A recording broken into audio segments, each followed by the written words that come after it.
Attention, attention, la Covid-19 continue de sévir. Pour vous protéger et protéger les autres, vaccinez-vous. Vous êtes âgé de 18 ans ou plus, vous pouvez recevoir les doses de vaccin contre la Covid-19. Alors, faites le geste qui sauve. Rendez-vous au poste de vaccination implanté dans l'information sanitaire de votre arrondissement ou de votre commune ou appelez le 136 pour tout renseignement. Les vaccins contre la Covid-19 sont sûrs, efficaces et gratuits. Pour tout savoir sur l'épidémie du coronavirus au Bénin, rendez-vous sur le site web www.gouv.bj/coronavirus. Ceci est un message du gouvernement de la République du Bénin.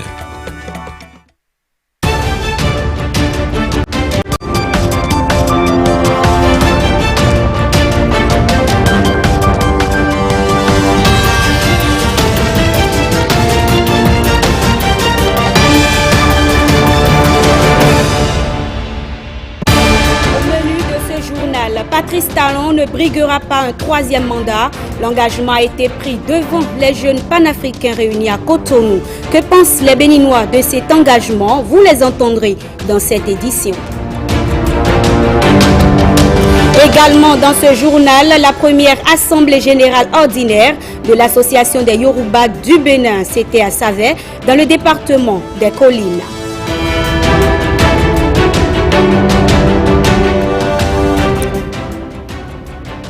Et puis, plus de 12 millions de francs CFA, c'est le montant que l'ONG BED met à la disposition de certains groupements féminins à Niki. Les détails dans quelques instants.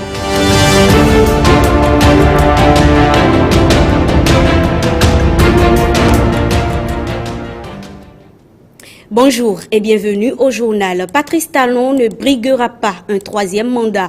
L'engagement a été pris devant la jeunesse panafricaine et le sujet alimente les discussions. Lenaïk Agbazaou et Ernest Tétégou se sont rapprochés de quelques citoyens. Voici le décryptage qu'ils nous proposent. Je veux m'engager et vous prendre à témoin pour passer ce relais le troisième dimanche du mois de mai 2026 à celui qui aura la confiance du peuple béninois.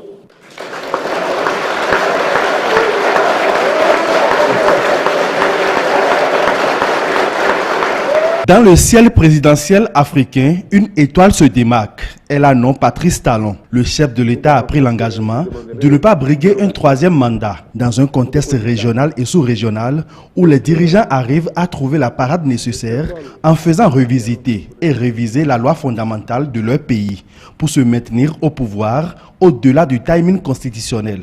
Bonne leçon aux autres chefs d'État africains qui ont la boulimie du pouvoir, qui ne veulent pas quitter le pouvoir, qui sont astucieux pour tripatouiller les thèses de la République pour s'éterniser au pouvoir. Il a bien fait de préciser ça très tôt à l'entame de son second mandat parce que le second mandat a commencé il n'y a pas longtemps. Et donc d'enlever de la tête des gens le spectre d'un troisième mandat. Il a mis son doigt sur le chiffre 2.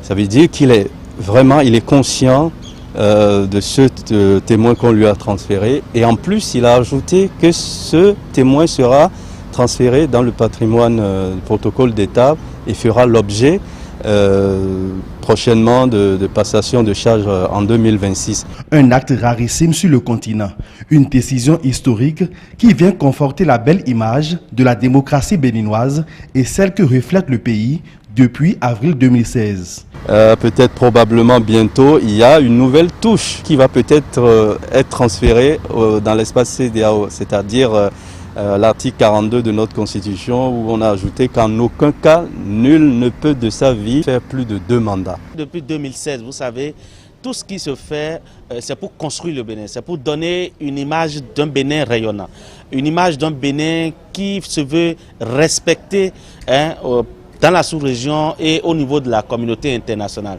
Il est venu pour imprimer sa vision au développement donc, de notre pays et même le fait qu'il ait dit qu'il va faire un seul mandat en 2016, mais c'est les circonstances et la vision qu'il a imprimée au développement de ce pays, il n'a pas pu aboutir à ça parce qu'il y a eu des problèmes, on ne l'a pas permis donc de bien gérer les choses et je pense que téméraire qu'il soit, il a voulu quand même aller jusqu'au bout. Et c'est ça qui a fait qu'il a été candidat. Je crois que c'est humain. C'est humain pour un patriote comme lui, c'est humain pour quelqu'un qui a de la vision de développement comme lui. Je lui accorde quand même une bonne foi. Pas donc de troisième mandat inscrit dans l'agenda de Patrice Talon. Et le président de la République entend faire perpétuer cette tradition béninoise. Je le transmettrai à mon successeur en lui disant de bien lire le chiffre 2. Plus de 12 millions de francs CFA BED ONG appuie des groupements féminins de Niki.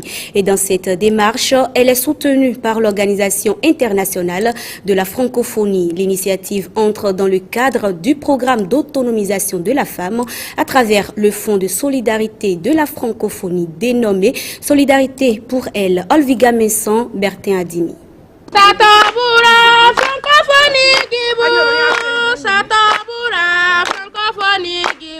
Ces femmes, issues de 12 différents groupements féminins de Niki, fredonnent une chanson de remerciement en l'honneur de la francophonie.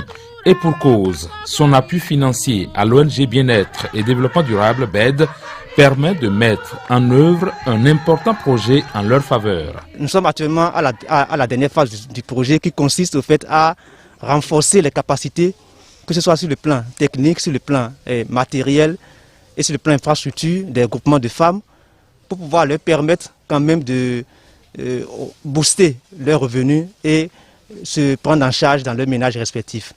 Ces matériels vont nous permettre d'améliorer la qualité de notre gari, de produits en grande quantité. En plus des équipements remis à ces groupements féminins, BED ONG a construit ce bâtiment dans l'enceinte du centre de promotion sociale de Niki, un cadre d'écoute et d'échange avec les victimes des violences basées sur le genre. Je vous promets d'ores et déjà de la bonne utilisation de ce bâtiment, nos sincères et infinis remerciements. L'administration communale de Niki s'honore également de l'appui de BED ONG et de l'Organisation internationale de la francophonie. Franchement, je crois que le merci a sa place. L'accompagnement qu'il faut du côté de la mairie, nous allons tout faire pour que cet accompagnement-là soit. Un engagement qui rassure et qui témoigne de la bonne volonté de l'administration communale de Niki de capitaliser les acquis des différents appuis à divers niveaux. À Parakou, on s'intéresse à l'auto-emploi. L'auto-emploi qui reste une alternative crédible pour se tirer d'affaire face au chômage. Certains jeunes de Parakou ont compris et entreprennent déjà sous la coupole du réseau Ousmane Traoré. Avec l'appui de la municipalité de Parakou, ces jeunes exposent les fruits de leur ingéniosité au public. Michael Nouati, Bertin Adimi, compte rendu. Des béliers issus de l'élevage local fièrement exposés ici, non loin de la place Bioguera de Parakou. Ne voulant pas se morfondre dans le chômage, des jeunes de la cité des Koubourou s'adonnent à l'auto-emploi dans le domaine de l'élevage de plusieurs races. Je fais la reproduction et je fais l'embouche aussi. La reproduction, c'est quand on croise divers sujets pour avoir une espèce donnée. Donc, maintenant, l'embouche, ça c'est pour la tabaski, pour les événements ordinaires. Longtemps restés dans l'ombre, ces jeunes veulent désormais se faire connaître, d'où l'idée de cette exposition qui bénéficie du soutien du réseau Ousmane Traoré. Ce n'est pas de la politique, il s'agit du développement. Actuellement, on est en train de crier par exemple la hausse des produits alimentaires. Si par exemple beaucoup de jeunes se mettent dans l'agriculture, beaucoup de jeunes se mettent dans l'élevage, dans la production, vous allez voir que nous n'allons pas attendre le gouvernement, nous serons saturés d'aliments. Ainsi que nous avons des aliments, forcément le prix doit baisser. Sur le site, plusieurs produits sont exposés. L'initiative s'inscrit dans la dynamique de l'émulation et de la révélation de bonnes pratiques dans le domaine de l'auto-emploi. Vraiment, c'est un grand remerciement pour le réseau Ousmane Traoré qui nous donne cette opportunité-là. C'est l'occasion pour que les différentes autorités viennent voir dans quelle mesure accompagner ces entrepreneurs-là, afin qu'on ait assez. Les solutions à certains problèmes qui se posent aux hommes ne sont souvent pas loin. Il suffit de faire preuve d'ingéniosité et de flair pour les trouver. Ishokan Omo Yoruba, c'est le nom de l'association des Yoruba du Bénin. Elle a tenu sa première assemblée générale ordinaire à Savet, dans le département des Collines. Occasion qui a permis aux participants d'apprécier les rapports d'activité et financiers de l'association et de faire des recommandations. Reportage Ramatoulawani et Enoch Rumpati. Ils ont effectué massivement le déplacement pour affirmer encore leur appartenance à une même communauté linguistique. Tous descendants d'un même ancêtre au Doudoua, les filles et fils Yoruba du Bénin s'unissent et font un dans Ishokan Omo Yoruba Bénin, une association identitaire dont les objectifs sont ici rappelés. Le rassemblement effectif et l'unité de tous les fils et filles Yoruba du Bénin sans distinction aucune. La promotion de la langue Yoruba partout où se trouvent les fils et filles au Bénin. L'affirmation de l'identité Yoruba dans l'échiquier national. Ce n'est qu'en travaillant la main dans la main, chers frères et sœurs, que nos objectifs fondamentaux seront atteints. La première Assemblée générale ordinaire de ce jour est appelée à jouer un rôle prépondérant pour la définition des actions qui vont concourir à renforcer notre cause commune. L'association Ishokan Omo Yoruba Bénin, c'est plus de 25 communautés ayant en partage la langue Yoruba. En se réunissant à cette première Assemblée générale ordinaire, le Bureau exécutif national, installé depuis 2 ans, satisfait à une obligation statutaire de l'association. Dans les statuts de l'association, tous les ans, le Bureau exécutif doit rendre compte à la base de ce qu'il a pu faire du mandat qu'on lui a confié. On a mis toutes les bases en place aujourd'hui, à l'exception de Porte-Novo, pour relayer les actions du bureau à la base. Lorsqu'on s'exprime à travers sa culture, ça ne peut qu'être un élément de fierté. Et je voudrais demander à chacun de nous ici de considérer que l'amour que nous devons cultiver ici, entre nous, nous devons aussi cultiver ça autour de nous pour que véritablement au Bénin, nous essayons la paix autour de nous.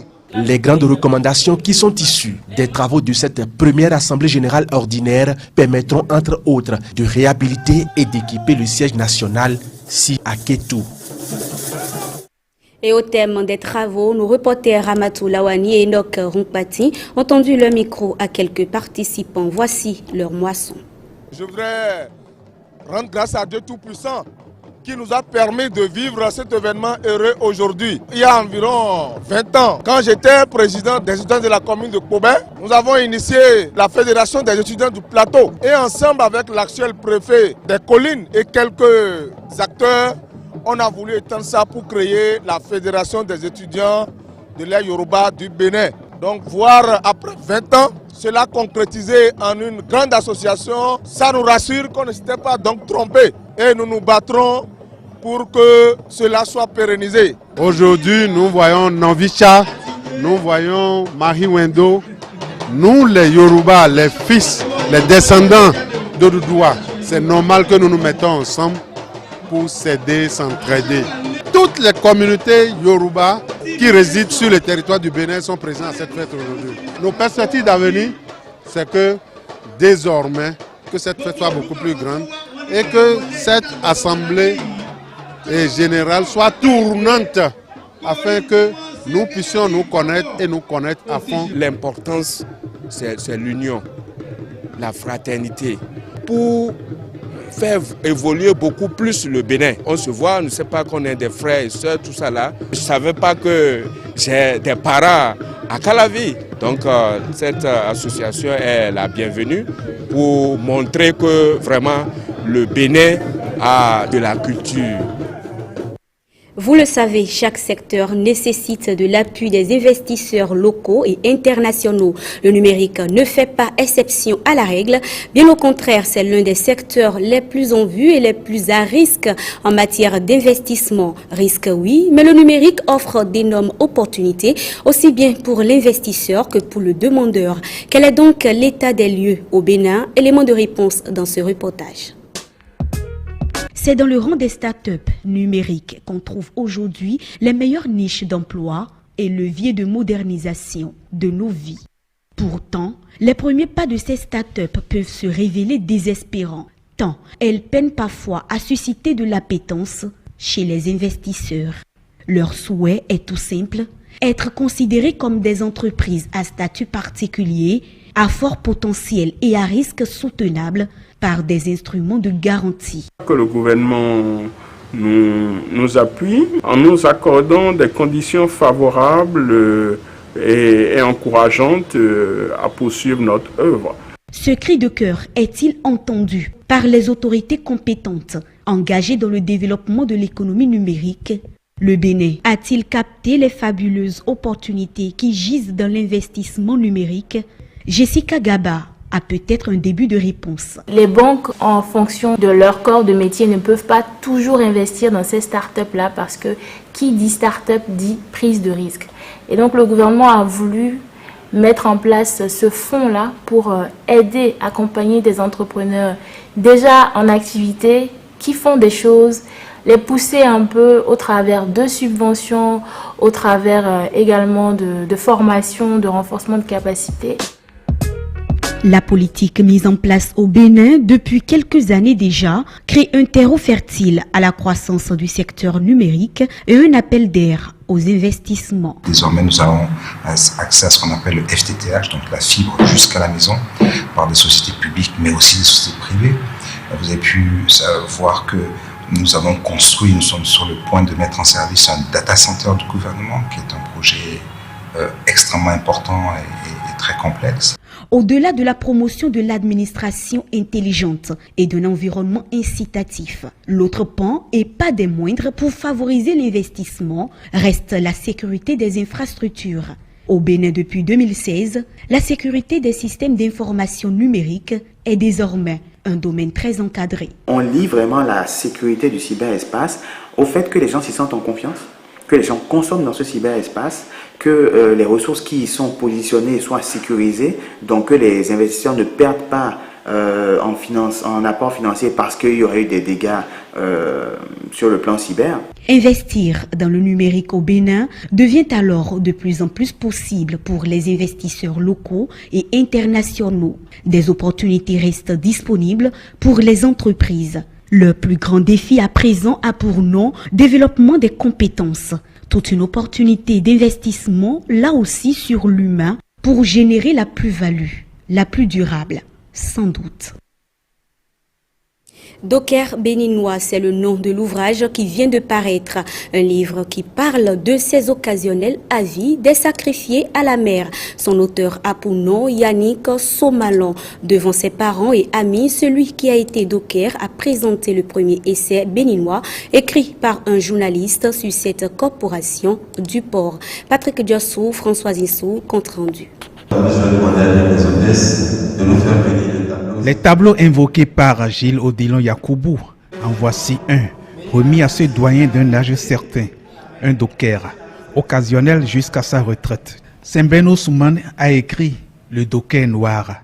Yannick Somalon écrit docker béninois. Nous avons écrit cet ouvrage qui met en lumière les conditions de vie et de travail des dockers. Un essai de 136 pages, en 5 chapitres. L'auteur est un journaliste de formation et de profession, fils de docker.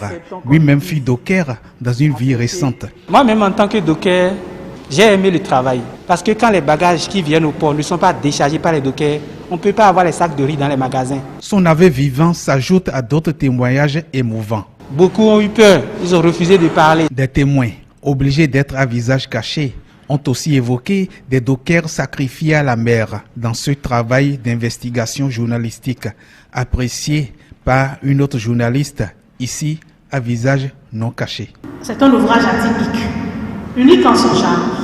Oui, c'est un chef-d'œuvre. Et le sacrifice de ces dockers, le parrain religieux y appose sa bénédiction. Il nous a promis qu'il aura un deuxième tome que je souhaite de tout mon cœur. En attendant le tome 2 sur la lutte syndicale des dockers et les réformes en cours, ce tome 1 se veut non pas un réquisitoire des autorités, mais un plaidoyer en faveur des dockers pour qu'ils ne soient plus des occasionnels perpétuels. Des comportements déviants dans les rangs des pasteurs porteurs de la parole de Dieu. Cela serait dû à un défaut de formation appropriée selon le collectif des docteurs en théologie de l'Afrique francophone. Marcela Rossi pour plus de détails. Une onction, sa formation est une confusion. L'onction divine suffit-elle à elle seule pour enseigner la parole de Dieu et porter le Christ sans souiller le contenu de sa philosophie? L'onction sur la connaissance est une catastrophe. Inadmissible pour les théologiens de balayer du revers de la main l'importance de l'école pour tout pasteur. Le faire, c'est de se fourvoyer. Une formation, mais alors de qualité, devient nécessaire pour limiter les dérives, comme le soutiennent les membres du CEDOTAF, collectif des docteurs en théologie de l'Afrique francophone. Leur mission étant principalement de publier le Seigneur, surtout la connaissance liée à l'œuvre que Christ a accomplie à la croix, à savoir gagner le monde. Et pour gagner le monde, il faut que ceux-là qui portent ce fardeau, cette mission, aient de bonnes maîtrises des connaissances qu'ils ont à divulguer, à communiquer aux autres. Si nos jeunes sont en prison, ce n'est pas seulement la faute du gouvernement, c'est aussi la faute de la religion. Si aujourd'hui nous avons une délinquance juvénile, les gens, les garçons dans les rues, ce n'est pas la faute du gouvernement, c'est aussi la faute de l'Église. Le médecin est allé à l'école de la médecine, mais seul le pasteur compte seulement sur le Saint-Esprit pour travailler. L'école est importante, l'école est nécessaire. Que les serviteurs de Dieu ne se trompent pas. Christ a formé ses disciples pendant 3 ans et demi, donc nous devons nous former. Pour ne pas être surpris demain, pour que l'Église ne soit pas surprise demain, nous devons faire quelque chose. Le défi ici n'est pas de supprimer l'ivraie, mais de diminuer son influence sur le bon grain pour que de plus en plus il y ait de pasteurs, pétris de science et oints de l'esprit, heureux et fiers de l'être. Le centenaire de Novitia se célèbre encore. La section de Ouida a choisi Pau pour les festivités. Awa Chérif, Bruno Roterpo, reportage. Novitia, ce n'est pas fini. Après Grand Popo, Ouida bat son plein avec une messe d'action de grâce.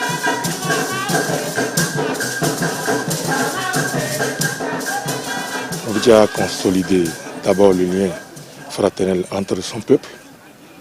Il a réalisé plusieurs œuvres dans les départements. Il a supporté les élèves dans les écoles. Il a fait beaucoup de choses. Le rendez-vous se tient à Pau, l'un des arrondissements de la ville. Et sentons c'est une fierté ici, comme c'était le cas à Grand Popo. Fêter Novitia, c'est s'offrir un moment de retrouvailles fraternelles pour célébrer les valeurs que prône Novitia, à savoir l'amour, la fraternité, l'union, la solidarité et la contribution au développement de nos localités Hula et Ouida. Voir les Hula et les Ouida fraterniser, et ça c'est un exemple vivant de ce que nous recherchons nous tous à travers le Bénin. Et c'est d'ailleurs pour moi une occasion pour lancer un appel à tous les fils et filles de Ouida pour que très bientôt ils puissent également se mobiliser autour de l'UGTO, du comité d'organisation et du maire pour que nous puissions également nous retrouver autour de notre fête identitaire de Ouida Glehoué. Voilà qui annonce de plus belle manière le prochain rendez-vous de Glehoué, la fête identitaire de la cité historique. Culture toujours. Après 29 ans de régence, Décamé a de nouveau un roi. Occasion pour les filles et fils de la localité de se mobiliser pour célébrer l'intronisation du 15e roi. C'est aussi l'année du centenaire de l'évangélisation dans cette localité située dans la commune de Kpomansé. Marcela Rossi, compte rendu. Voici une occasion qui regroupe tout Décamé, ses voisins et ses sympathisants. Ils sont heureux d'avoir à nouveau un roi. Toute la commune de Komassé est honorée de cette intronisation qui a drainé tant de monde venu de tous les 4 coins du monde. C'est le lieu, le moment pour exprimer notre gratitude aux régents. Je veux parler de Sossou Germain qui, pendant une longue période, a pu prendre les taureaux par les cornes tout en perpétuant la vie, le fonctionnement et faire régner la paix dans le palais royal de Dekama. Le ministère en charge de la culture ne sera resté indifférent à la présente cérémonie.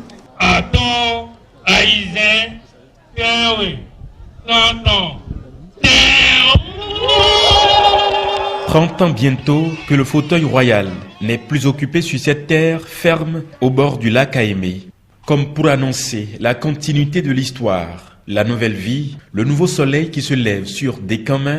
Voici le successeur de Hueda Weke qui apparaît en jaune. Sa Majesté, le roi Kpofon Zundaou.